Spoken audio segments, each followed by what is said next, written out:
Sudah. Nah, ini adalah panduan Bapak Ibu ya. Nah, jadi, oh iya, saya belum mengenalkan diri dulu ya. Saya namanya Ade Iwan Ridwanullah. Saya dari Majalengka, Jawa Barat. Tempat kelahirannya Pak Edi Soeharto. Pak Edi dulu pernah menjadi aslinya beliau dosen di STKS, pernah juga direktur di PKH,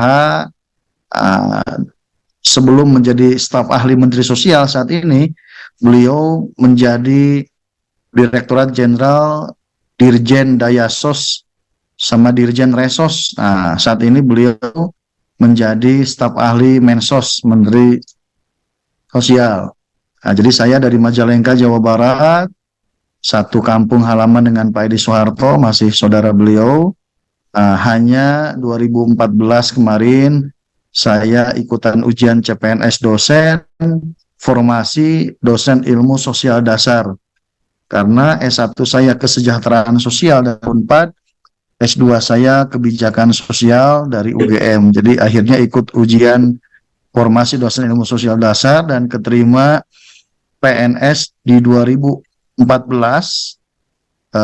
sebagai dosen di UIN Sunan Gunung Jati Bandung.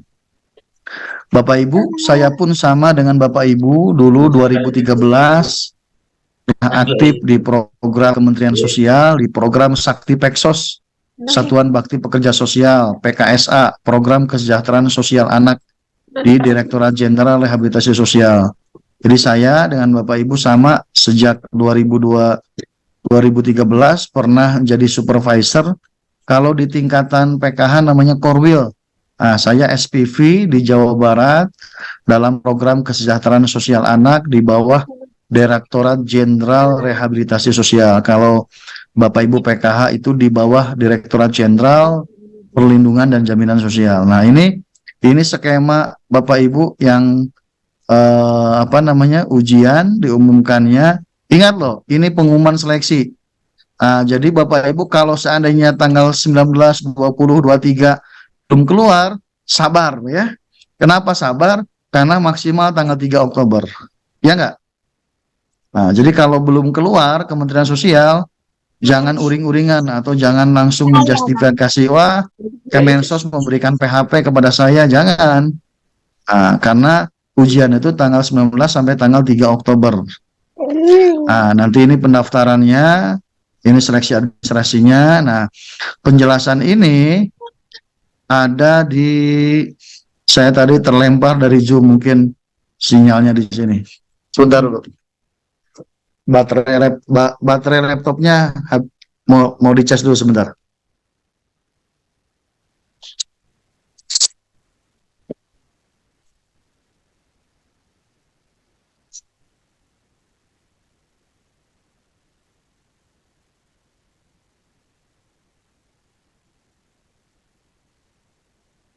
Ya, Bapak Ibu lanjut lagi. Bentar dulu.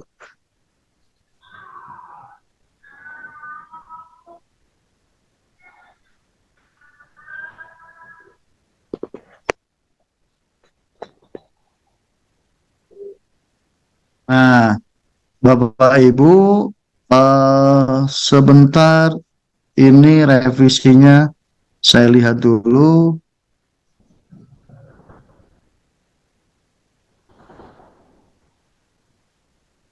Sudah terlihat jadwalnya ada? Sudah. Nah, nanti kalau nggak ada, ini saya kirim ke grup Korkap se-Jawa Timur. Saya masuk grup nih. Ada 50 orang Korkap, Korkot, Korwil di Jawa Timur. Nah, ini nanti saya kirim. Nah, ini pemetaannya Bapak Ibu ya. Yang P3K dan CPNS ada semua di sini. Nah, ini. Jadi kita ujian itu penjadwalan seleksi kompetensi. Nah, ujian itu kalau lihat skema, ini kan baru usulan ya Bapak Ibu ya. Nah, pelaksana seleksi kompetensi teknis itu penjadwalan. Nah, ujian tuh di sini Bapak Ibu nih. Nah, Sebab ada proses administrasi, seleksi administrasi, ada masa sanggah, ada jawab sanggah. Nah, ini penjadwalan ujiannya itu di 8 November sebenarnya. Nah, kalau lihat dari skema ini. Nah, Bapak Ibu semua, bagi yang usianya di bawah 35, Bapak Ibu bisa ikutan CPNS, tapi tidak bisa ikut ujian P3K. Bagi yang ujian P3K tidak bisa ikut ujian CPNS. Jadi ini adalah pilihan keputusan. Kalau mau ujian CPNS, Bapak Ibu tidak bisa ikut P3K. Nah, jadi nanti Bapak Ibu ketika formasi berbarengan antara CPNS dan P3K, silahkan pilih dengan bijak mau kemana saya mengambil formasinya. Nah, di sini saya akan menjelaskan ke Bapak Ibu. Menjelaskan tentang apa? Pertama, seputar buku yang saya tulis. Yang kedua, seputar pelatihan CASN yang saya selenggarakan di beberapa kota di Indonesia. Nah, Jawa Tengah kemarin setelah dari Yogyakarta, Bapak Ibu kalau punya saudara di Yogyakarta silahkan tanya ke Bu Korwil, ke Bu Siti dan beberapa korka. Saya hari Senin kemarin, seminggu yang lalu, pelatihan di Yogyakarta ada 168 SDIY. Setelah itu saya lanjut ke Jawa Tengah. Selasa saya di Klaten, Selasa pagi, Selasa sore saya di Boyolali. Nah, Boyolali juga tidak hanya Boyolali, ada 3 kabupaten kota di Boyolali. Nah, Rabunya saya ke Batang, Jawa Tengah. Di Batang ada Pekalongan, Kabupaten Pekalongan, Kota Batang. Nah, Kamisnya saya di Kudus. Nah, di Kudus itu saya dekat di sekolahnya Pak Nusron Wahid, Wakil Ketua Umum PBNU, mantan Ketua Umum GP Ansor. Di sekolahnya Pak Nusron Wahid itu kegiatannya di SMK di Kudus, ada 4 korkab atau 4 zona yang ada di sana. Zona Jepara, Kudus, Rembang, sama siapa lagi? Satu lagi, Demak ya, pikir apa ya? Sama Demak. Nah, tapi yang di Jawa Tengah videonya belum buat. Nah, ini saya ada video dari kegiatan saya di NTB, di Nusa Tenggara Barat, yang sudah rilis di pertengahan Agustus. Pas tanggal 17 Agustus saya ke NTB ikut pelatihan. Ya, silahkan videonya bisa dilihat dulu sebagai bukti bahwa saya keliling ke beberapa daerah di Indonesia. Saat ini saya ada di Nusa Tenggara Timur, NTT. Dari hari kemarin, dari hari ini kita ke Kupang, kota Kupang. Besok saya malam ini nginep di penginapan di Hotel Soe. Besok akan kegiatan di Hotel Soe. Dari Soe kami ke Kupang lagi, terbang ke Labuan Bajo. Nah, hari Rabu di Labuan Bajo, kami berangkat hari Kamis dari Labuan Bajo ke Yogyakarta. Nanti kita di Kebumen. Hari Jumat kita di Kebumen, hari Sabtu ke Pemalang. Nah, jadi Jumat Sabtu kami ada di Jawa Tengah. Nah, ini kegiatan saya di Nusa Tenggara Barat, Bapak Ibu. Barangkali bisa dilihat supaya Bapak Ibu ada bentuk inspirasi dari daerah lain yang sudah persiapan. Silakan bisa dilihat.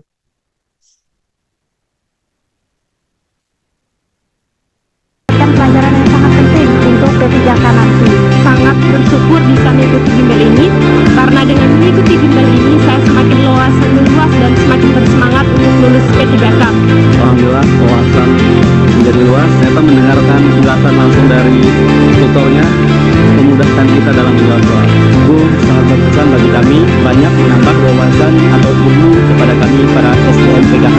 Luar biasa untuk saya yang belum pernah mengikuti P3K. Tetap semangat untuk belajar dan itu semua semoga kita berhasil nanti.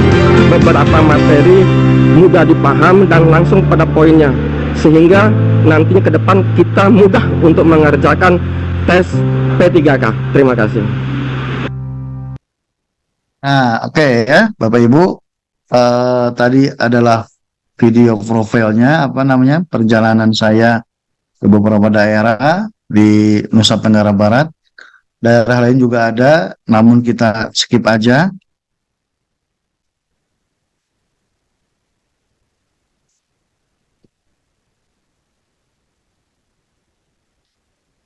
ini kami masih sedang perbaikan ya, karena akses Zoom 500, core wheel belum bisa masuk karena tertahan di angka 500, sementara kami memesannya 1000. Bapak Ibu, sebelumnya kita cek dulu Bapak Ibu untuk soal atau misalnya tadi, bentar,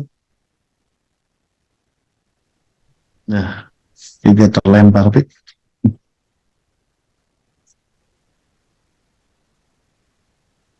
Oke, sebentar.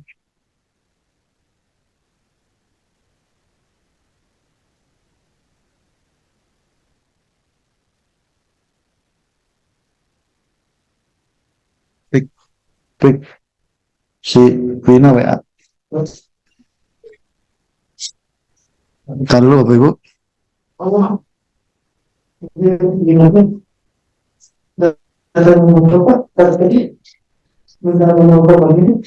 Oke, bentar. Kalau bisa gini ya. Oke, sebentar Bapak Ibu. Ini ininya.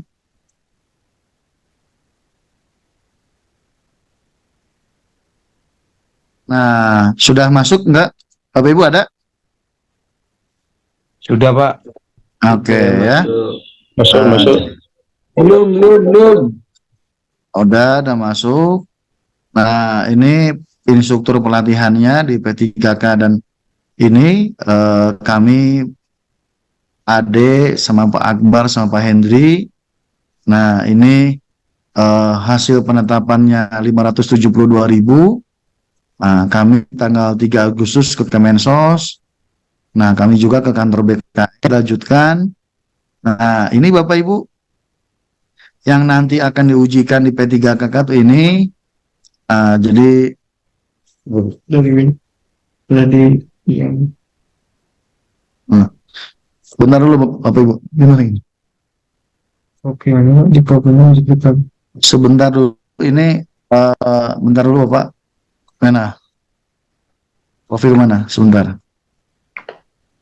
Ini Zoom-nya sedang diusahakan untuk lebih dari 500. Mor dulu Pak, Mor.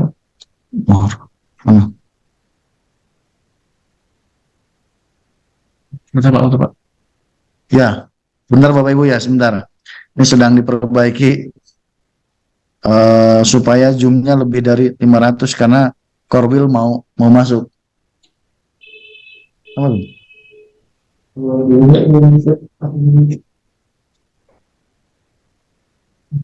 Yang begini Pak, mana? Ya dulu yang ini Pak. Mana? Ini Zoom. Mana? Zoom. Yang ini Pak. Kopi apa nih? Nah itu Pak.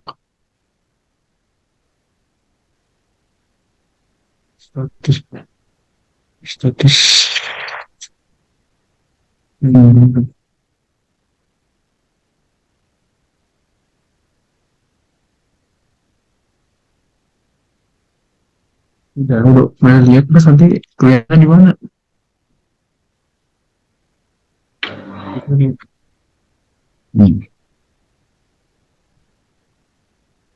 Ciu.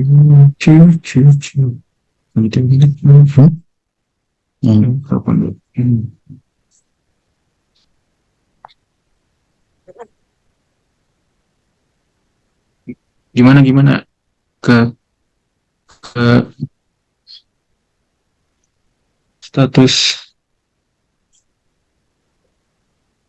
status yang mana?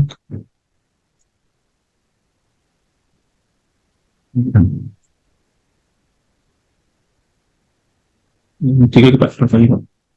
Sudah. Ya. Jadi kompetensi teknis itu ada 90 soal, betul kali 5 450. Manajerial sosiokultural itu 40 soal. 40 soal itu 40 menit, ada 25 soal manajerial, 20 soal sosiokultural. Kalau manajerial itu skornya 1 sampai 4, maka sosiokultural itu skornya 1 sampai 5. Nah, ini Kalau 4 betul semua dikali 25 jumlahnya 100. Nah, kalau ini 5 dikali 20 soal jumlahnya 100, jadi nilai maksimal manajerial sosiokultural adalah 200. Nah, terakhir wawancara. Wawancara itu soalnya ada 10, tapi waktunya 10 menit. Nah, pilihan gandanya A, B, C, D. Nah, ini 100. 4 kali 10, 40. Maka passing grade-nya 24. Nah, ini Bapak Ibu, nah ini ininya nilai passing grade-nya.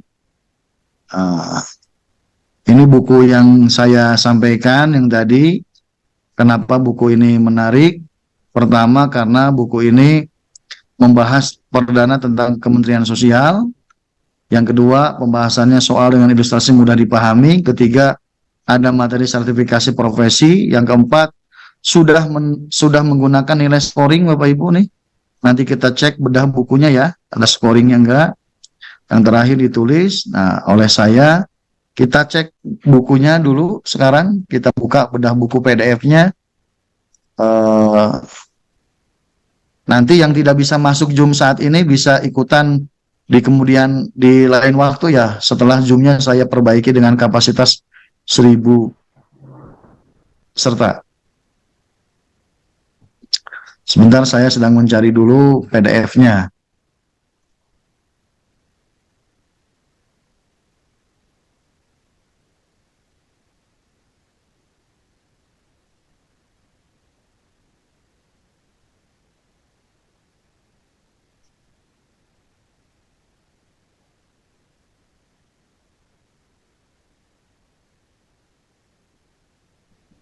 Bukunya sudah ada? Nah, ini PDF-nya ya. Nah, ini cetakan ketiga, sudah punya hak cipta. Nah, kita kupas di buku ini. Yang pertama, caranya membaca buku ini Bapak Ibu bisa dari teorinya dulu. Bisa dari teorinya dulu tentang kompetensi teknis. Nah, ini saya kompetensi teknis ini tentang apa? Tentang sesuatu hal di bidang pekerjaan sosial. Ini tentang kerja sosial, termasuk tentang bagaimana formasi yang kemarin diujikan, termasuk apa sertifikasi profesi, ya. Itu terus apalagi termasuk di sini ada undang-undang tentang Peksos, kesejahteraan sosial, pekerja sosial, yang ini harus dibaca sama Bapak Ibu. Nah, nanti termasuk portofolio diri. Ini nanti ada soal sebanyak 100 soal. 100 soal. Ini yang 100 soal. 100 soal ini kita cek 100 soal. Udah tahulah Bapak Ibu ya, karena memang memiliki bukunya. Jadi ditambah 50 soal pemantapan latihan.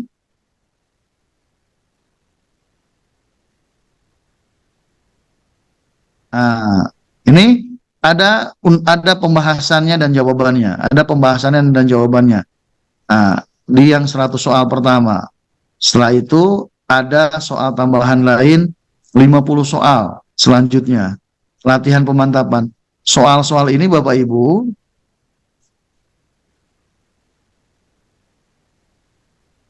oke.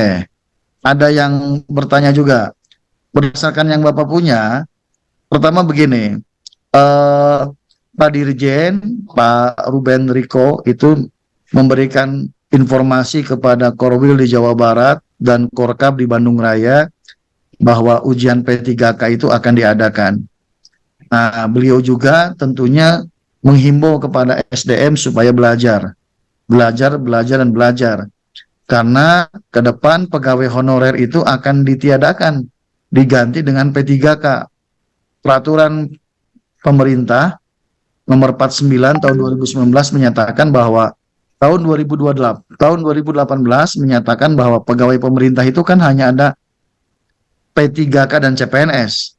Nah, tentunya Kementerian Sosial sebagai kementerian yang kedua yang terbanyak P3K-nya di Indonesia, Pak Dirjen sudah punya perhitungan yang matang. Beliau sudah akan memberikan sebuah informasi akan adanya dibuka P3K di Kemensos. Namun tidak ada satupun yang tahu berapa jumlah formasinya. Sekarang ada yang bertanya, apa betul saya ini bukan Kesos akan diterima mendaftar P3K di Kementerian Sosial dalam formasi PKH? Tentunya Pak Dirjen sudah punya kalkulasi. Ketika tenaga PKH 34.000 se-Indonesia dan ada formasi P3K, tentunya dia akan berhitung bagaimana supaya pendamping yang terdaftar di P3K Kemensos ini yang sudah terdata dalam database honorer bisa ikutan daftar. Nah, dia tentunya punya kebijakan dan punya perhitungan yang matang dengan BKN untuk memasukkan posisi P3K di Kemensos, terutama pendamping PKH, untuk tidak selalu linearitas dengan keilmuan kesejahteraan sosial. Bisa jadi nanti kesejahteraan sosial garis miring yang punya sertifikat kompetensi garis miring, misalnya pendamping sosial yang telah bekerja selama beberapa tahun. Kalau seandainya Pak Dirjen tidak mengkalkulasi itu, nanti dia resiko sendiri. Jumlah pendamping PKH yang banyak 34.000 tetapi tidak bisa ikut gara-gara terbentur linearitas ijazah. Nah, ada juga nanti beberapa profesi atau beberapa formasi yang bisa diisi dari beberapa orang yang ada di kementerian yang sudah menjadi tenaga honorer di Kemensos. Nah, sisi bedanya adalah, nah tadi sudah saya jawab nih. Lantas bagaimana dengan teman-teman pendamping yang tidak memiliki ijazah background sosial? Nah, tadi sudah saya jelaskan ya. Artinya Pak Dirjen sudah punya kalkulasi, kalau dia tidak linear, tentunya dia sudah ngobrol dan sudah bicara dengan BKN. Bagaimana menyiasati supaya ribuan atau puluhan ribu orang yang ijazahnya non kesejahteraan sosial bisa ikutan. Tadi syaratnya misalnya kami lulusan Kesos tapi tidak bekerja di PKH. Kalau P3K itu harus terdaftar dalam kementerian. Jadi kalau Bapak Ibu tidak terdaftar di PKH ikut program pendamping PKH yang bisa. Ya, jadi yang namanya P3K bedanya dengan CPNS. Kalau CPNS itu adalah bisa diikuti formasi umum. Kalau P3K diikuti oleh orang yang sudah terdaftar di kementerian. Tidak harus Bapak Ibu kerja di PKH, bisa di Tagana, bisa di Sakti, di Satuan Baksi Pekerja Sosial, bisa di lembaga honorer. Yang penting Bapak Ibu terdaftar di database honorer di Kementerian Sosial. Nah, maka bisa ikutan. Nah, seperti itu. Jadi Bapak Ibu artinya tenang saja. Ketika Bapak Ibu sudah terdaftar di Kementerian Sosial sebagai pegawai honor, itu sudah syarat pertama untuk ikut ujian. Nah, seperti itu ya. Jadi itu kita lanjut ke soal. Ini soal-soal yang ada adalah soal-soal dengan terminologi kesejahteraan sosial, Kementerian Sosial, pekerjaan sosial. Jadi ini soal yang saya kumpulkan dari orang-orang yang telah ujian P3K Kementerian Sosial dan Dinas Sosial di beberapa kabupaten kota. Saya wawancarai dan ini hasilnya bisa saya sampaikan. Nah, ini soal-soal ini dari mulai tentang Kementerian Sosial, dari mulai tentang program-program di Kementerian Sosial, tidak hanya di Limjamsos nih, ada di rehabilitasi sosial, ada juga di penanganan fakir miskin, ada juga tentang sistem jaminan sosial. Ini soal-soal yang pure tentang Kementerian Sosial, ditambah ada program-program tentang PKH dan sebagainya. Nah, ini saya utarakan, nanti kita bahas soal-soalnya secara ini hanya sekilas saja. Nah, ini kunci jawabannya. Nah, yang kedua manajerial. Nah, kalau manajerial di semua kementerian, di dinas, instansi, baik pusat daerah, acuannya sama, bersumber dari 8 prinsip yang ada di dalam buku ini. Nah, hafalkan 8 buku kaidah ini. Nanti dari hafal 8 kaidah ini, Bapak Ibu bisa mengelaborasi kaidah-kaidah atau soal-soal yang bisa Bapak Ibu jawab. Nanti kita buktikan dalam pembahasan soal. Ini ada Bapak Ibu, integritasnya dibaca ada, kerjasama ada, komunikasi ada. Nah, ini bedah buku tuh ini. Jadi caranya Bapak Ibu apalin nih poin-poin yang misalnya apa namanya, integritas itu poinnya 5, apalin, mampu bertindak sesuai nilai, nah 5 poin. Kerjasama Bapak Ibu juga baca dan pahami tentang 5 poin ini. Nah, komunikasi juga sama, 5 poin. Dari mana 5 poinnya? Dari ini, apa?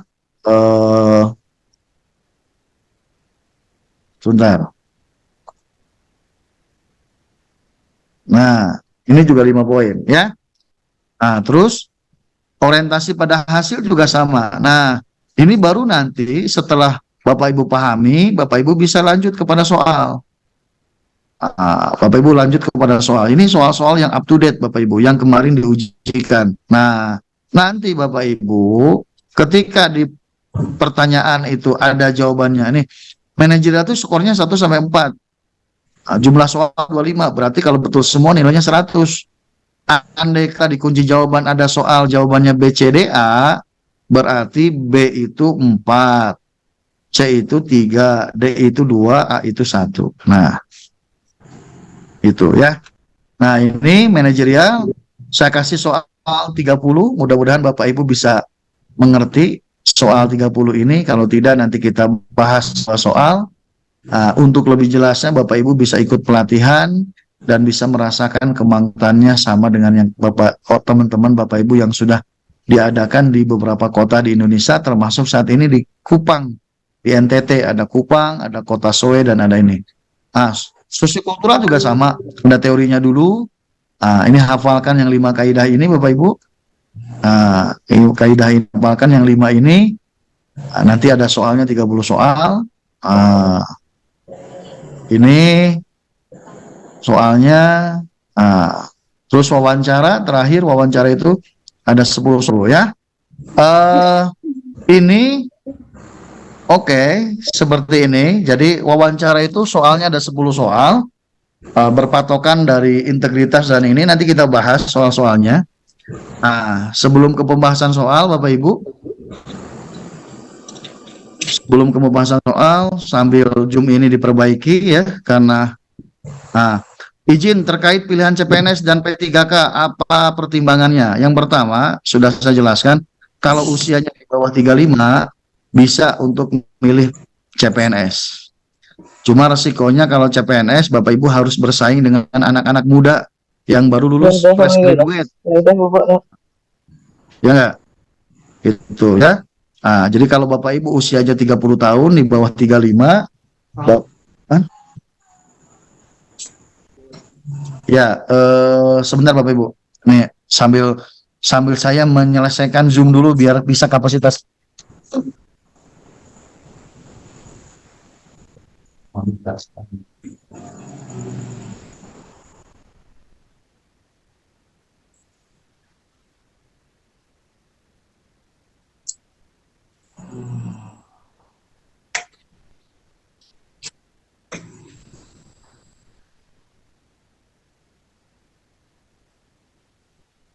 Ini sambil saya memperbaiki ini Zoom. Sambil memperbaiki Zoom karena pengen bisa 1000 peserta. Belum. Masa belum? Oh, sudah. Ya. Masuk. Sudah masuk. Yuk, masuk.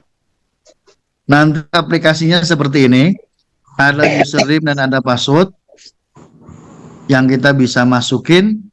Nanti kalau Bapak Ibu praktek yang kayak tadi, Bapak Ibu di di NTB, yang saat ini saya ada di Kupang, di Nusa Tenggara Timur, yang di beberapa kabupaten kota di Jawa Tengah. Misalnya kita masukin ini angka sembarang aja. Nah, ini login. Nanti Bapak Ibu bisa ikuti ujian, misalnya sebentar.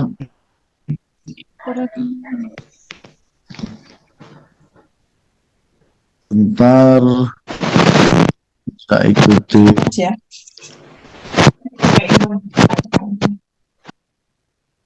Ada Bapak Ibu? Ada. Nah, tekan ujian. Ada. Tekan ujian, ikuti ujian. Nah, nanti masuk ke masukan token. Saya sudah ngasih nomor token, mulai tokennya benar. Nah, nanti Bapak Ibu akan ujian tuh seperti ini. Nanti kalau Bapak Ibu praktek CAT atau kegiatan pelatihan di Jawa Timur, nah, ini adalah gambaran ya. Tapi akhirnya nanti Bapak Ibu ketemu langsung dengan saya, dibimbing supaya Bapak Ibu bisa mengerjakan masuk ke aplikasi CAT. Jangan sampai Bapak Ibu gagal P3K gara-gara masih jelimet mikirin teknis pengerjaan ujian. Nah, jadi praktek CAT dulu di rumah supaya Bapak Ibu ketika ujian sudah ngerti nih CAT apa sih yang sama nanti dengan kita ujian. Yang pertama, ada waktu yang berjalan. Nah, ini waktu berjalan. Nah, ini waktu ini bergerak Pak, mundur terus sampai habis. Yang kedua, ada tombol selesai ujian. Nah, ini juga ada nanti. Kalau Bapak Ibu sudah ujian, soalnya sudah selesai, tetapi waktunya masih banyak, pengen keluar ruangan, pengen ngopi, bisa tekan tombol selesai ujian. Yang ketiga, ada pemberitahuan soal keberapakah ini. Ini soal pertama. Kalau tekan soal nomor 10, ada nomor 10. Tekan nomor 25, ada soal nomor 25.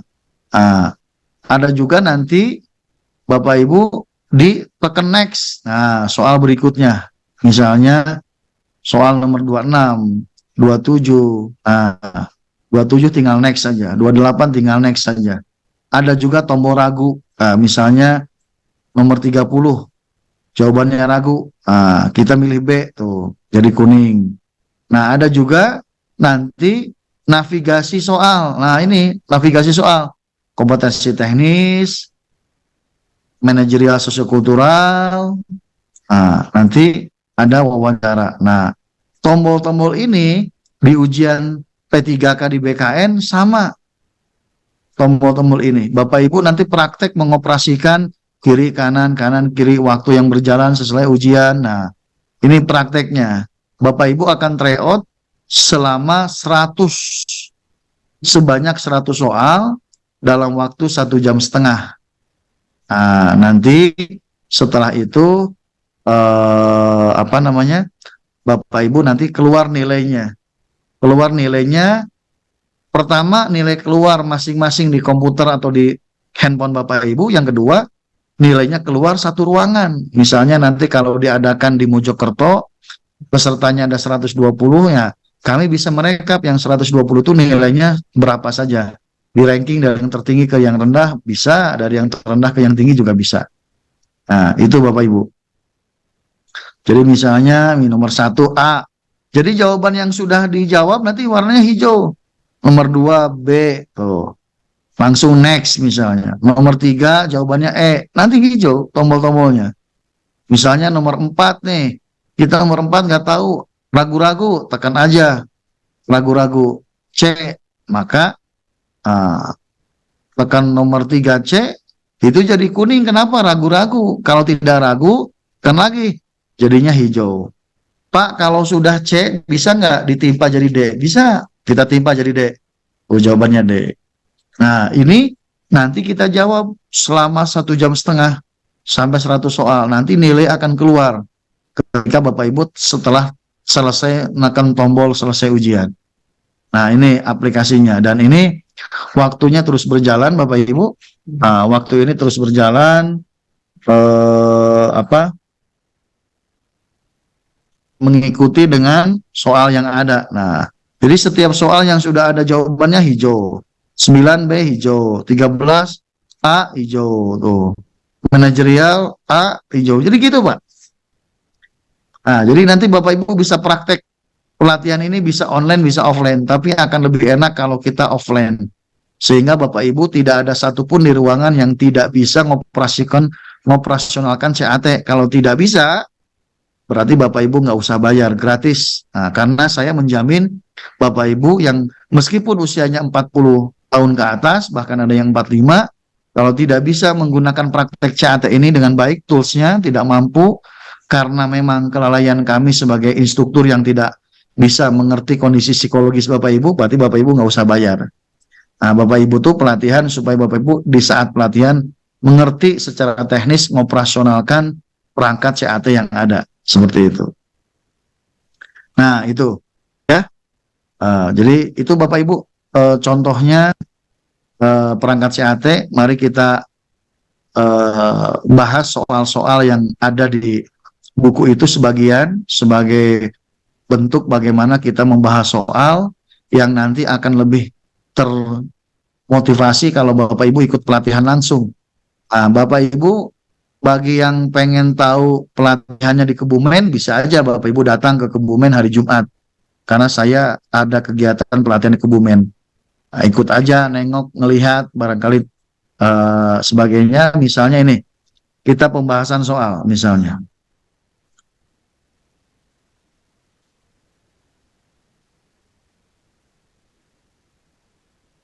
Jadi nilai esensialnya acara kami itu dua. Yang pertama, praktek CAT di tempat dengan aplikasi yang setara dengan P3K. Bapak Ibu megang laptop, megang Android, ini tidak hanya pakai laptop Pak, pakai Android bisa. Ngerjakan 100 soal yang setara dengan P3K, mampu nggak waktu yang kita punyai 1,5 jam bisa menyelesaikan 100 soal. Nah, nanti kebanyakan waktunya habis duluan. Soalnya belum selesai, waktunya habis ya, karena juga namanya juga belum belajar. Saya tanya, Bapak Ibu sudah baca semua nggak buku saya? Atau sudah belajar sampai di mana buku saya? Silakan, dijawab dulu lah. Ayo, ada yang sudah habis? Hatam? Baru dibuka. Belum habis. Oke. Baru unboxing. Belum dibuka dari bungkusnya. Ya. Pasti nanti pas pelatihan ada yang baru dibuka segelnya. Enggak ya. Karena saya ngisi di beberapa tempat, segel bukunya baru dibuka pas pelatihan. Nah, di sini ada, mohon izin Pak, terkait usia, apabila usia di bawah 30 tapi tetap milih ikut P3K Kemensos, nggak apa-apa. Kalau Bapak Ibu di bawah 30 milih P3K nggak masalah. P3K itu kelebihannya Bapak Ibu, persaingannya tidak dengan orang luar sesama P3K. Kalau ikut CPNS, Bapak Ibu nanti ketemu adik-adik kelas yang usianya 24, baru lulus ijazah, bisa ikut ujian. Kalau P3K nggak bisa ya. P3K itu hanya teman-teman Ibu persaingannya, baik di kabupaten maupun di luar kabupaten. Nah, sesama pendamping. Nah, itu ya. Oke, sekarang kita bahas soalnya. Yang ada di buku saja.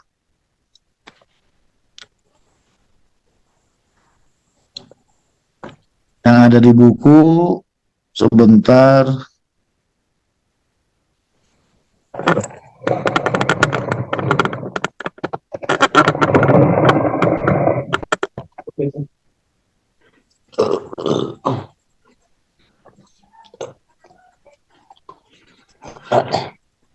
Nah, sudah terlihat jelas nggak, Bapak Ibu? Ada?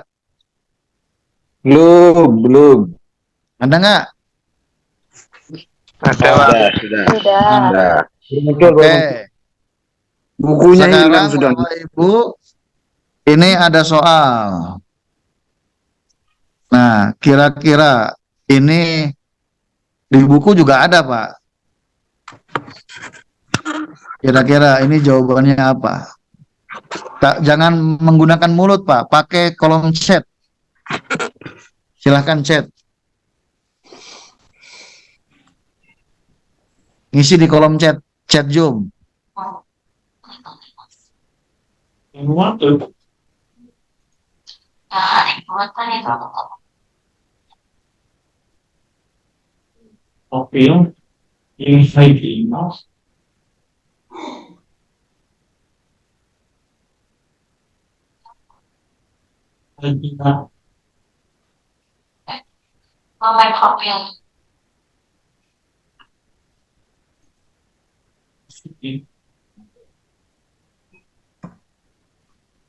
Oke, sudah ada 82 ya, lumayan ya, partisipasinya banyak.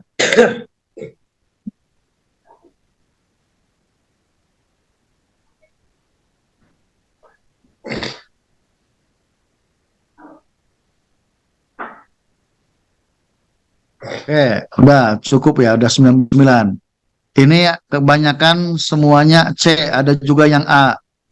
C, A, tapi mayoritas C. Nah, Bapak Ibu, ini saya ajarkan di sini sebagian, aslinya nanti kita ketemu pas pelatihan. Yang pertama, Bapak Ibu, yang pertama adalah kita lihat, sebentar ini ada yang mencoret-coret nih, saya hapus dulu. Oke, nah ini soal ini kata kuncinya apa? Kata kuncinya soal ini menjelaskan tentang apa?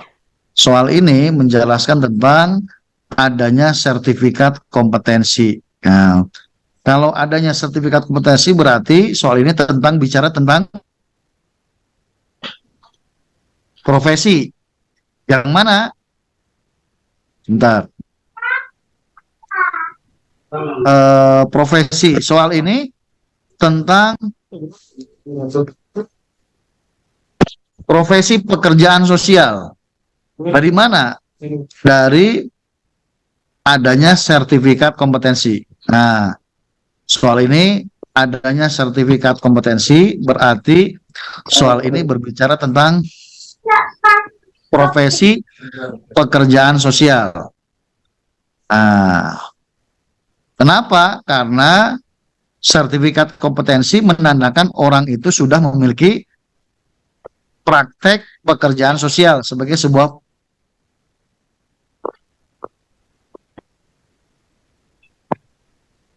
profesi. Nah, kalau seandainya pekerjaan sosial sebagai sebuah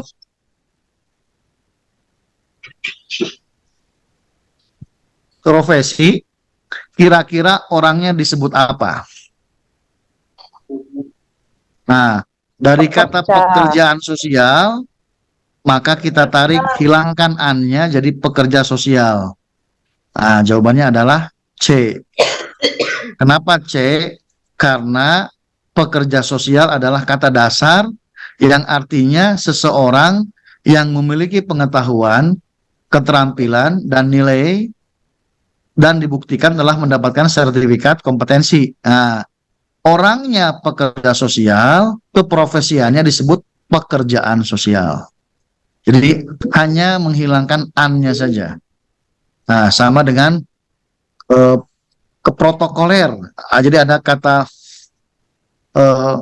protokol sebagai kegiatannya, maka protokoler adalah orangnya. Nah, pekerjaan sosial sebagai profesinya, orangnya pekerja sosial.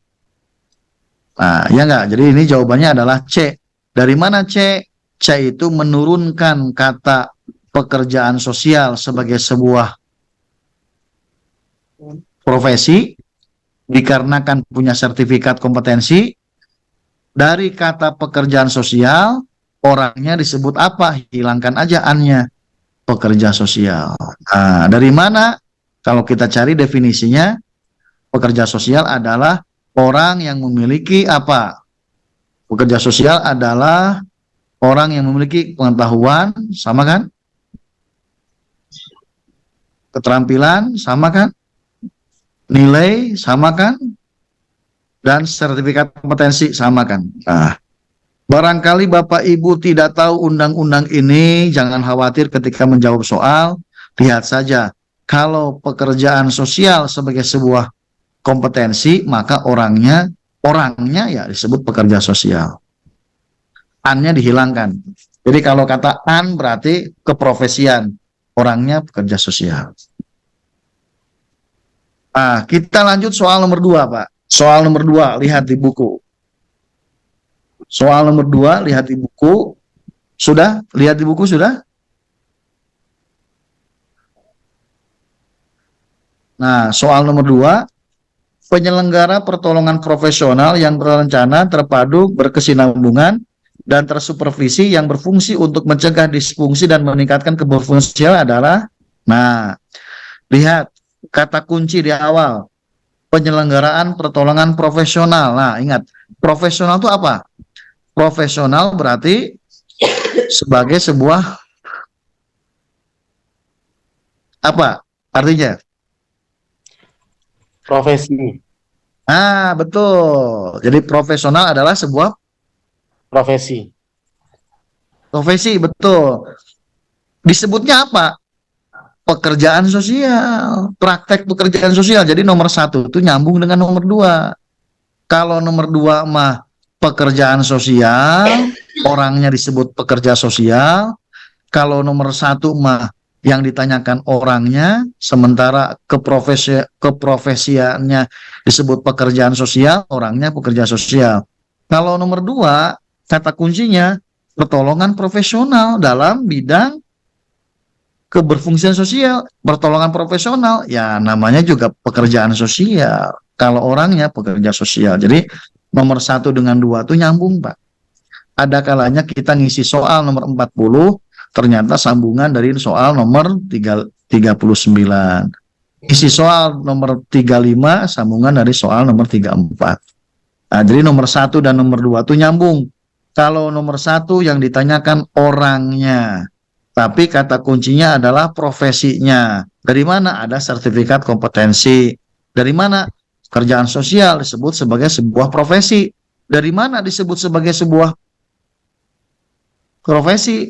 Dari sertifikat kompetensi disebut pekerja sosial. Kalau nomor dua, kenapa ada jawaban C, praktik pekerjaan sosial? Karena ada pertolongan profesional. Karena ada pertolongan profesional berarti profesi namanya. Kalau profesi, kembali ke soal nomor satu, pekerjaan sosial. Paham nggak Bapak Ibu? Paham? Paham. Nah, itulah. Itu cara-cara cepat saya, tapi nanti lanjut lagi, masih ada. Nah, misalnya soal yang berikutnya. Ada nggak? Di monitor ada? Ada. Oke, kira-kira jawab lagi. Silahkan jawabnya di kolom chat.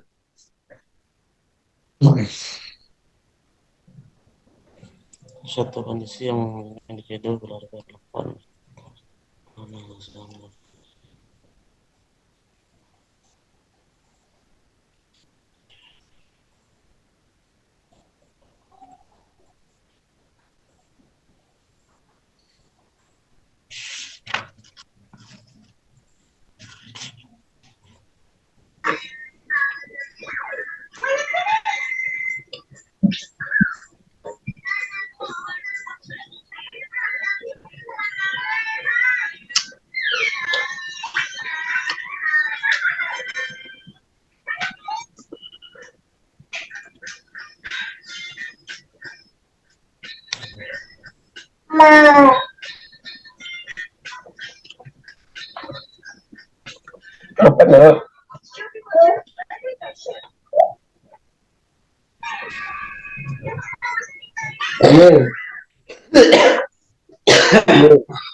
Oke. Yang punya anak kecil kok rame. Sudah ada jawaban nih, sudah menjawab. Oke. Kita cek ya. Ini Bapak Ibu, kita lihat ya, kita perhatikan dengan sesama.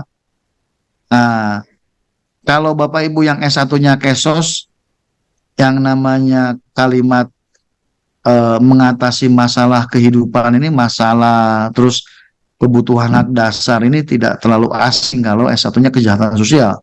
Tapi bagi yang S1-nya bukan kejahatan sosial, bisa kita pahami dari beberapa kalimat. Jadi menjawab soal atau menjawab pilihan jawaban bisa dilihat dari struktur anatomi soal yang ada. Contohnya misalnya begini. Kenapa kita lihat di soal ini ada kata menjalankan fungsi? Nah, kondisi untuk terpenuhinya kebutuhan sehingga bisa menjalankan fungsi. Nah, menjalankan fungsi, ini kan menjalankan fungsi ya, berarti keberfungsian sosial. Nah, ini. Dari kata menjalankan fungsi. Seperti itu. Paham nggak? Kita lanjut soal yang ada di buku. Coba soal di buku, baca nomor 4, Pak, halaman 12. Ada nomor 4, ada? Ada, Nah, coba jawabannya apa?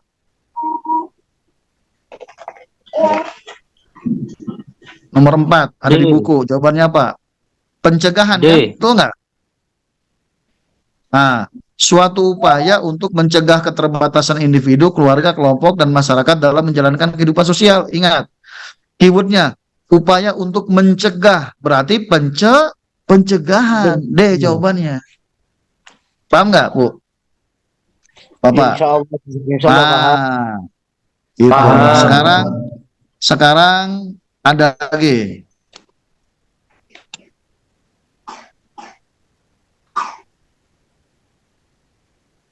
Nah, ini kira-kira jawabannya apa?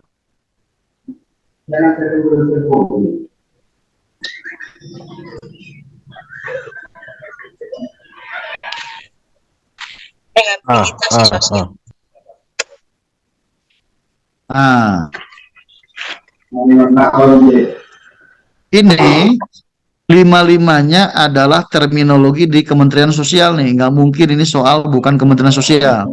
Ini soal Kementerian Sosial. Lima-limanya istilah di Kementerian Sosial.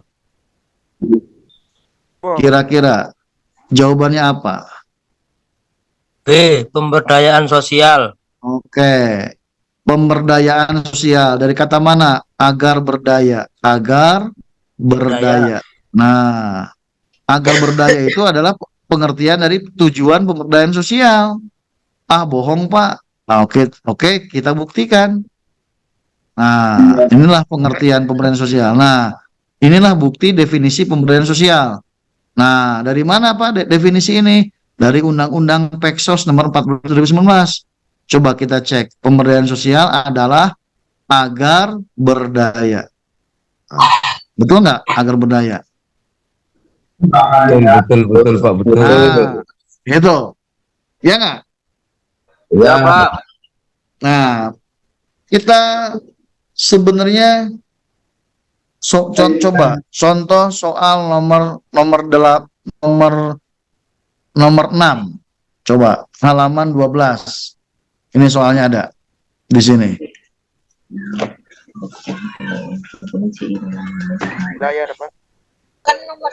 Nah, kira-kira jawabannya apa? Ngapain bilang? A. C. Silakan jawabannya nulis di kolom chat. Nah.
Oke, Bapak Ibu, masih terdengar suara saya? Masih?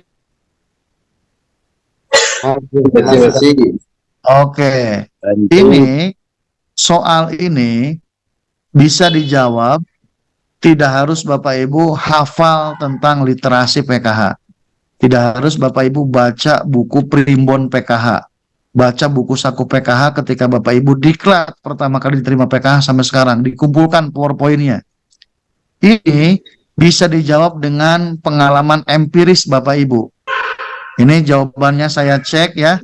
ada yang A, ada yang B, ada yang C, ada yang D, sangat variatif nih. Nah, kenapa mungkin Bapak Ibu tidak tenang, tidak cermat memahami soal ini? Soal ini kalau Bapak Ibu cermat, mudah dijawab, Pak. Soal ini kalau Bapak Ibu cermat, mudah dijawab. Sebentar, ini mana tadi soalnya? Kalau soalnya cermat, Bapak Ibu mudah dijawab. Sebentar saya unmute dulu ya, ini ada yang berisik. Oke, kalau cermat, Bapak Ibu mudah menjawab soal ini. Ini, intinya soal ini adalah bagaimana PKH dikategorikan sebagai program prioritas nasional. Ini, kalimat intinya adalah PKH dikatakan sebagai program prioritas nasional. Hanya ada kata yang mendahului, yang bukan. Nah, awas nih. Yang bukannya dicatat. Jadi, pertanyaan di soal ini adalah yang bukan termasuk PKH sebagai prioritas nasional. Cari yang negatifnya dari mana? Dari kata yang bukan. Nah, ini bisa dijawab dari Bapak Ibu pengalaman empiris sebagai PKH pendamping di masyarakat. Yang pertama misalnya, PKH punya dampak pengurangan kemiskinan. Betul. Kita tahu PKH itu dapat mengurangi kemiskinan. Karena ditanya yang bukan, berarti ini salah. B, PKH meningkatkan daya beli masyarakat. Betul. Dengan adanya PKH, daya beli masyarakat meningkat. Nah, karena yang ditanyakan yang bukan, berarti ini juga salah. Yang D, PKH telah terbukti menjadi bantuan sosial yang mendorong kreativitas dari KPM. Dengan adanya PKH, KPM itu lebih kreatif. Betul. Dikarenakan ditanyanya yang bukan, berarti ini salah. Meningkatkan kualitas SDM manusia. SDM manusia, jelas, betul. Dengan adanya PKH, anggota keluarga di KPM pada pinter. Adanya sekolah, di madrasah, di apa. Karena yang ditanyakan yang bukan, ini salah. Nah, berarti yang betul adalah C. Mengupayakan stabilitas ekonomi. Karena stabilitas ekonomi itu bukan oleh PKH, tapi oleh kebijakan makroekonomi. Seperti kebijakan pengendalian harga 9 kebutuhan harga pokok. Kebijakan harga eceran tertinggi obat dan pupuk. Operasi pasar supaya tidak ada barang kebutuhan pokok yang bergejolak. Nah, jadi ini adalah C. Menjawab C itu adalah cukup. Kita melihat empiris kenyataan di lapangan bahwa C itu tidak rasional atau tidak pernah kita temukan di masyarakat. Seperti itu, Pak. Lanjut lagi. Lanjut. Nah, ini kira-kira soal ini jawabannya apa?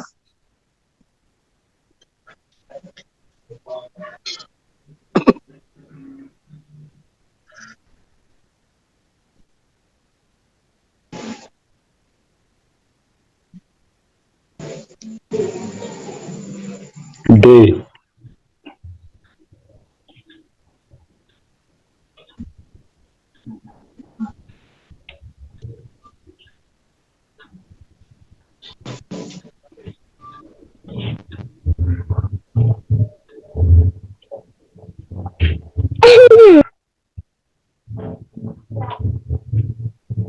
Nah, ini jawabannya apa? Ada yang D, ada yang B, ada yang B, ada yang D, ada yang A, ada yang D, ada yang A. Nah, oke. Saya matikan dulu yang berisik. Ya, ini Bapak Ibu, ini adalah mitra PKH. 5-5-nya adalah mitra kementerian dari PKH. Mitra itu adalah partner. Nah, kalau kita lihat 5-5-nya betul, ini adalah mitranya PKH. Namun ada satu kementerian yang tidak match fungsinya. Nah, makanya Bapak Ibu harus jeli membaca soal ini. Kira-kira kementerian mana yang tidak match? Nah, sekarang kita cek satu-satu. Kementerian Kesehatan berfungsi pada penyediaan layanan kesehatan, berarti betul. Sementara ada kata kecuali. Cari jawaban yang salah dari kata kecuali ini. Ya nggak? Cek. Kedua, Kementerian Keuangan mendahara memberikan dukungan anggaran, berarti betul. Karena kecuali, berarti ini salah. Kementerian Perencanaan Pembangunan Nasional (PPN) berperan dalam perencanaan, betul. Karena kecuali, berarti ini salah. Kementerian Menko PMK, Muhadjir Effendi, betul. Kalau Menko berarti mengkoordinasikan, berarti ini betul. Karena kecuali, ini salah. Nah, cek jawaban D. Jawaban D itu ada kata pendataan kemiskinan. Nah, pendataan kemiskinan itu bukan tugasnya Kemendagri, tapi tugasnya Badan Pusat Statistik BPS. Berarti ini yang salah, D yang jawabannya. Kalau ini harusnya bukan pendataan kemiskinan, pendataan kependudukan. Nah, jadi jawabannya adalah D. Ya nggak? Satu soal lagi.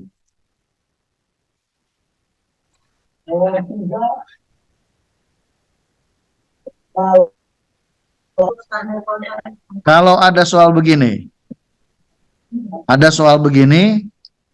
di buku sama tapi jawabannya beda, makanya saya akan ngasih tahu kalau ada soal tentang undang-undang tapi jawabannya berpola, kita bisa tembak dengan melihat polanya. Maksudnya apa Pak? Pola itu ada yang sama. A jawabannya dengan B sama. Dari mana? Undang-Undang nomor 1. Nah, ini kan A, B, dan C kan sama nih. A, B, C kan sama. Undang-Undang nomor 1. Ya nggak? D, E kan sama. Undang-Undang nomor 2. Nah, kalau ada pilihan jawaban yang ada kesamaan pola, ini bisa kita tembak dengan cara menembak. Yang nanti akan saya ajarkan di pelatihan. Kalau kita tidak tahu soal ini apakah langsung ditembak nggak? Nah, kalau Bapak Ibu kalau ada soal yang jawabannya berpola, Bapak Ibu bisa lihat polanya. Sekarang kita cek. Undang-Undang nomor 1 ada berapa kali disebut dalam soal ini? Ada 3 kali disebut. A, B, dan C. Betul nggak? Ada 3 kali disebut. 3 kali disebut. Undang-Undang nomor 2 berapa kali disebut? 2 kali kan? Oke, 2 kali. Ya. Angka 3 itu lebih besar daripada 2. Berarti Bapak Ibu kalau mau tembak, pertahankan yang 3 kali disebut. Jadi kalau Bapak Ibu mau nembak, pertahankan, pilihlah nembak A, B, atau C. Kenapa? Undang-Undang nomor 1 disebutnya 3 kali, artinya dipentingkan oleh si pembuat soal. Sekarang kita bingung Pak, A, B, C juga pilihannya sama, harus nembak 3. Nembak 3 kan pusing, tapi lebih baik daripada nembak 5 jawaban. Nah, kita cek dari 3 pilihan, mana yang sama? Kita cek angka belakang. Angka belakang yang sama yang mana? 2012 di huruf A dan 2012 di huruf D. Huruf D sudah salah nomor 2-nya. Berarti tinggal A jawabannya. Paham nggak? Undang-Undang nomor 1 disebut 3 kali. Karena 3 kali berarti dipentingkan. Kalau mau nembak, tembaklah A, B, atau C. Sekarang kita tengok angka belakang 2002 yang sama mana? 2012 di A sama 2012 di D. Yang D itu angka 2-nya sudah salah. Berarti tinggal A jawabannya. Nah, Mantap. Nah, ini banyak soal-soal begini di CPNS, soal-soal gini di P3K asal jawabannya berpola. Nah, Pak, kalau jawabannya tidak berpola, ditanya undang-undang bagaimana caranya? Kalau tidak berpola, misalnya jawaban A, Undang-Undang nomor 1 tahun 2010. Jawaban B, Undang-Undang nomor 7 2014. Jawaban C, Undang-Undang nomor 11. Semuanya tidak ada kiripan. Itu mah tinggal kita bismillah, istighfar dan sholawat saja. Mantap, mantap. Kalau tidak ada berpola, kalau berpola, ketimbang menghitung kancing, pakai pola yang saya jawab, yang saya ajarkan sekarang. Nah, itu Bapak Ibu, sekitar pendahuluan saya di acara malam ini, sebagai bukti bahwa saya punya buku, penulis buku, dan pengen bertanggung jawab atas isi buku itu. Meskipun saya dosen di Kementerian Agama, tetapi keilmuan saya S1-nya Kesejahteraan Sosial, S2-nya Kebijakan Sosial, dan saat ini sedang S3 Sosiologi di Unpad. Jadi banyak soal yang kita bisa jawab, tidak harus hafal undang-undang, tidak harus menguasai peraturan Menteri Sosial, tidak harus kita tahu literasi tentang berbagai hal. Yang penting kita cermat membaca soal, kita tenang menyiasati soal yang diujikan, kita lihat ada nggak sih kata kunci, kata pendukung, kalimat utama yang bisa kita jadikan generalisasi untuk konklusi pada kesimpulan. Nanti di pelatihan saya di beberapa kota di Jawa Timur akan mengupas hal itu. Sebagaimana pelatihan saya di Kupang saat ini. Saat ini saya ada di Kota Soe, hari kedua setelah di Kota Kupang tadi pagi, besok saya ke Labuan Bajo, dari Labuan Bajo saya ke Yogyakarta, akan ke Kebumen. Bapak Ibu bila ada saudara pendamping PK Kebumen, Bapak Ibu bisa tanyakan nanti pelatihan saya di hari Jumat. Nah, pelatihan-pelatihan saya itu membahas tips, trik mengerjakan soal. Pengalaman saya lulusan terbaik CAT, CPNS, formasi dosen ilmu sosial dasar di UIN Bandung tahun 2014, telah mengantarkan beberapa pengalaman. Oh, ternyata soal itu tidak harus dikuasai dengan hafalan dan materi-materi yang sudah dibaca. Ada kalanya kita bisa dapat petunjuk dari soal itu sendiri, atau dari logika yang kita gunakan, atau dari empiris yang kita lakukan di masyarakat. Nah, itu Bapak Ibu yang bisa saya sampaikan sampai jam 9.24. Kalau di NTT ini sudah jam 10.24. Nah, mohon maaf, terima kasih kepada Bapak Ibu yang sudah hadir. Bila mana Bapak Ibu merasa berkesan, ayo, seperti Jawa Tengah, seperti Jawa Barat, seperti daerah-daerah lain, kita pelatihan. Nanti kita buktikan supaya Bapak Ibu bisa mengoperasionalkan CAT perangkat komputer atau di handphone masing-masing. Kalau tidak berkualitas, Bapak Ibu nggak usah bayar lah. Biarkan itu adalah kerugian saya, tidak mampu meyakinkan Bapak Ibu di lapangan nanti. Ini adalah tanggung jawab saya sebagai akademisi, sebagai dosen PNS yang sudah hampir mau 10 tahun jadi abdi negara dan punya pengalaman ke Bapak Ibu. Silahkan Bapak Ibu barangkali mau bertanya sebelum saya tutup di pertemuan kali ini. Ini adalah ikhtiar saya supaya berkenalan dengan Bapak Ibu semua. Silahkan, ada Bu Ida sama Vivo, ini apa nih kok namanya nama bukan nama asli nih. Silahkan barangkali ada yang mau bertanya. Assalamualaikum, tanya Pak. Boleh, waalaikumsalam. Siapa namanya Pak? Dari Sumeneb Bapak. Oh iya, boleh.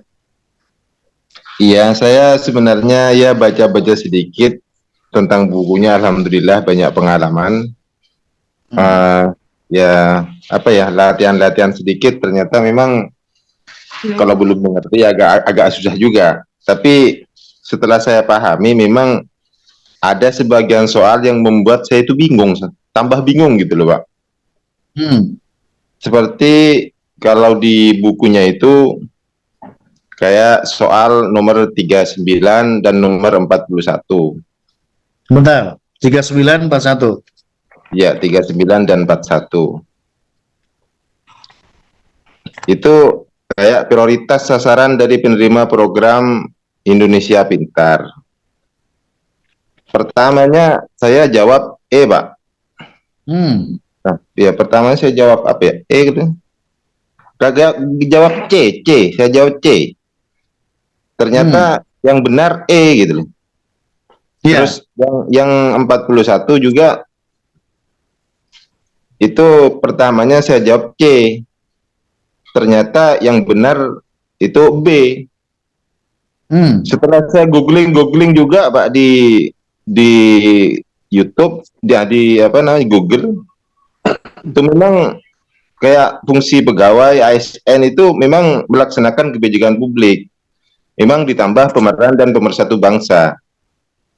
Nah, ini kayak ada tumpang tindih jawaban antar yang atas dan yang bawah. Seperti itu juga. Terus juga yang nomor 39 sama. Setelah saya cerna, apa memang saya yang kurang mencerna?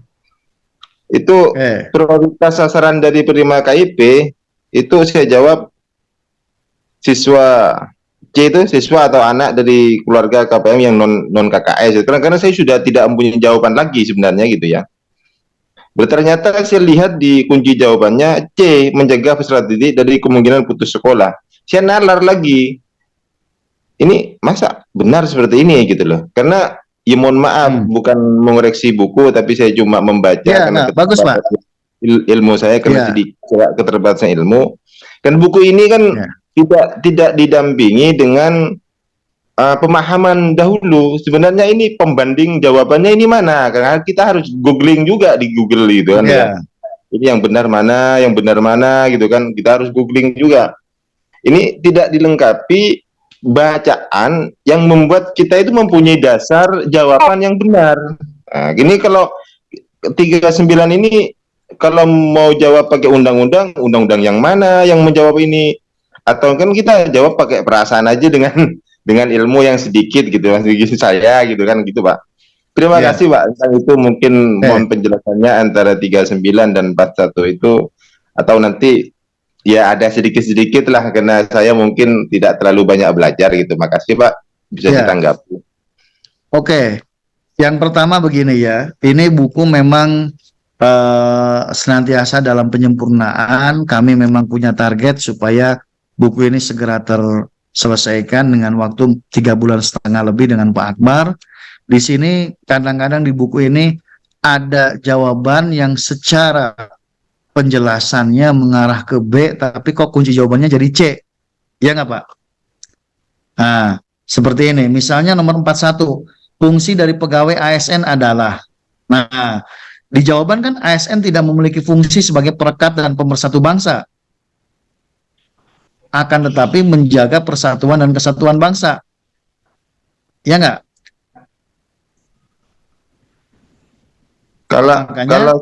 Kalau saya googling di undang-undang itu Pak, memang melaksanakan kebijakan publik dan apa ya, pemersatu bangsa gitu. Tapi ya itu ada dua jawaban yang benar lah gitu intinya Pak. Ya, betul. Di sini Pak, memang makanya ya, pertama ini jadi lebih ke arah, makanya di sini kan bagaimana kita bisa memahami makna soal. Makanya kan di soal itu kan ada jawaban yang hampir mirip. Miripnya apa? Perekat dan pemersatu bangsa dan mempererat persatuan dan kesatuan bangsa. Ya nggak? Itu kan mirip tuh Pak. Nah, ASN di sini memiliki fungsi, ASN tidak memiliki fungsi sebagai perekat dan pemersatu bangsa. Tidak, karena perekat dan pemersatu bangsa bukan hanya ASN Pak, banyak ya.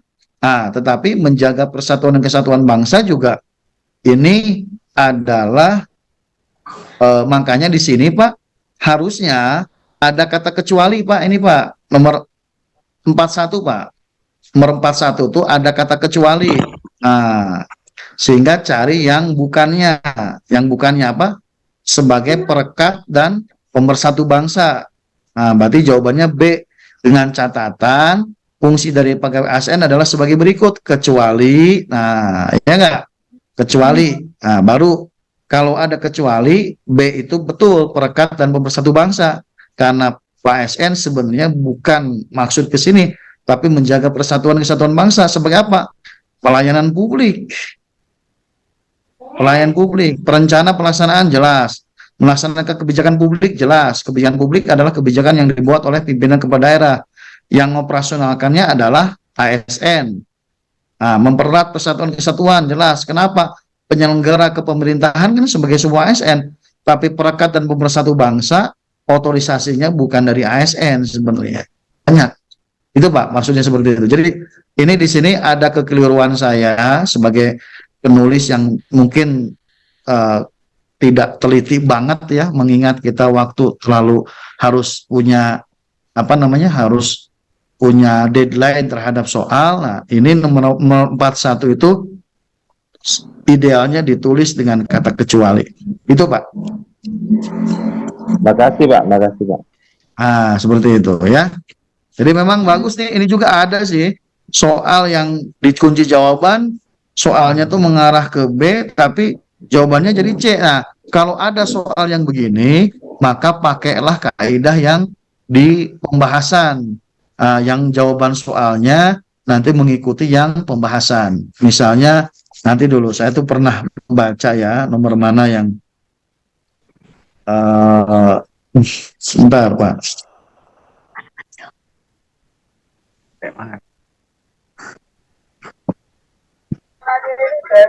Ada di soal nanti bisa ini bisa diteliti, ada pokoknya ada soal yang sebentar, ada soal yang memang di pembahasannya C, tapi kenapa kok kunci jawabannya B. Nah, itu nanti ini soal nomor 74 nih. 74 yang bukan termasuk dalam peran pendamping keluarga harapan. Nah, di kunci jawaban kan peran pendamping PKH diantaranya komunikator, motivator, fasilitator, edukator. Berarti yang tidak ada apa? Mediator, ya. Berarti mediator jawabannya adalah B. Di sini salah, saya menuliskannya C. Jadi lihat pembahasan yang ada, kalaupun nanti ada jawaban yang tidak pas, itu berarti kesalahan saya dalam menulis kunci jawaban, seperti itu Pak. Ini soal yang tadi yang disampaikan prioritas sasaran dari penerima program Indonesia Pintar kecuali 39 misalnya adalah mencegah peserta didik dari kemungkinan putus sekolah. Nah, apa? Karena memang yang A, B, C, D itu adalah prioritas, kecuali yang tidak termasuk prioritas sasaran dan penerima, yang tidak termasuk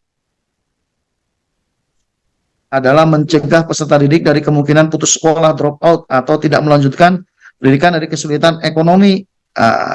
Ini siswa yang A, yang B juga masuk, yang D juga masuk, yang C, anak dari keluarga KPM PKH, ini juga masuk. Jadi ini lebih ke arah E, mencegah peserta didik dari kemungkinan putus sekolah. Jadi memang program Indonesia Pintar itu kalau mencegah kan berarti posisinya hanya mengantisipasi, bukan bukan real dari program bantuan yang memang secara kategori orang itu memang terdata dalam database, terus belum memiliki SDM. Kalau mencegah kan, ini mah barangkali kita dicegah lah, barangkali nanti dia mogok. Nah, itu kan berarti belum tentu orangnya itu memang tidak mampu, ini mah hanya pencegahan saja. Nah, seperti itu maksudnya. Silahkan yang lain.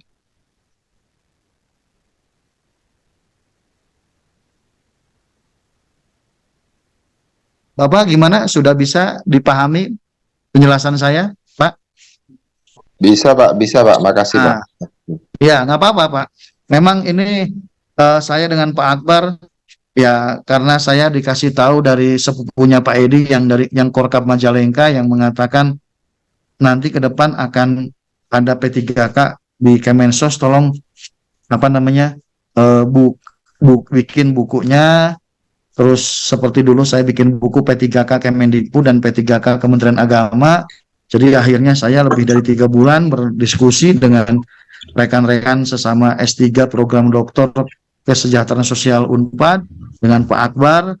Pak Akbar sendiri penulis kedua, S1-nya di STKS, S2-nya STKS, Dia sendiri PNS di Kemensos, sementara saya dulu pernah di Kemensos, hanya rezekinya di Kementerian Agama.